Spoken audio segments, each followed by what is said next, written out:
நண்பர்களுக்கு வணக்கம். வால்பாறை பயணம் முடிஞ்சு இப்பதான் வீட்டுக்கு வந்தேன். மறுபடியும் கொடைக்கானல் பாறைக்கு கிளம்பிட்டேன். இரவு உணவுக்கு போற வழியில 2 சப்பாத்திய சாப்பிட்டு, கார் கதவு திறந்து போட்டு ஏன் உட்கார்ந்திருக்கோம் அப்படின்னா, நம்ம தம்பிக்கு அவரோட பின்புற கதவு திறந்துருச்சாம். அதனால அவர் கடமைய முடிக்கிற வரைக்கும் கொஞ்ச நேரம் காத்திருந்துட்டு கிளம்பியாச்சு. அப்புறம் நண்பர்களே, இப்போ ஒரு புதிய நோய் எனக்கு ஒண்ணு பிடிச்சிருச்சு. என்னன்னா, இந்த பால் பிஸ்கட் இல்லாம இந்த பால குடிக்க முடியல. இப்ப கூட பாருங்க, பால் குடிக்கலாம்னு நிப்பாட்டினா, இந்த கடையில பால் இருக்கு.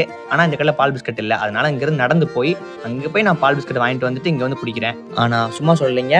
பால் பிஸ்கட்னா பால் பிஸ்கட் தான். அப்புறம் அங்கிருந்து கிளம்பி வண்டியில இருந்து நான் உறக்கத்தை போட்டேன். ஏன்னா நம்மளுக்கு மலைக்கு மேல பயணம் நமக்கு செட் ஆகாது. அங்கிட்ட இங்கிட்டும் ஆடுறது நம்மளுக்கு வயித்தை பரட்டிடும். அதனால மலைக்கு மேல போனதும் என்னை உசுப்புங்கன்னு உறக்கத்தை போட்டேன். வாந்தி எதுவும் எடுக்காம மேல வந்ததுனால எனக்கு நானே வாழ்த்துக்களை போட்டு, குளிர் அடிக்காம இருக்கிறதுக்கு குளிர்கால பனியனை போட்டு கொடைக்கானல் ஏரியை பார்க்கறதுக்கு வெளில கிளம்பியாச்சு. இப்போ இந்த குளிர்ல எதுக்கு இந்த பயிற்சினா, இந்த பாகுபலி படத்துல ஒருத்த மாடு இங்க சுத்திக்கி இருக்கான். அந்த மாடு அடிச்சு காட்டுக்குள்ள வரட்டுறதுக்கு தான் அந்த பயிற்சியை போட்டேன். ஆனா அந்த மாடு ரொம்ப நல்ல மாடுங்கிறதுனால அது என்னை ஒன்றும் பண்ணாம விட்டுருச்சு. தப்பு நான் அதை எதுவும் பண்ணாம விட்டேன். அப்புறம் இந்த மாடு என்னை பார்த்து பயந்துட்டே இருந்தனால நான் வண்டி விட்டு இறங்காம அப்படியே வண்டியை ஸ்ட்ரெயிட்டா ஹோட்டலுக்கு கூப்பிட்டு குளிர்காத்து எல்லாத்துக்கும் போட்டு ஒரு லுங்கியை கட்ட தெரியாம கட்டி ஒரு ஆட்டத்தை போட்டு உறக்கத்தை போட்டாச்சு.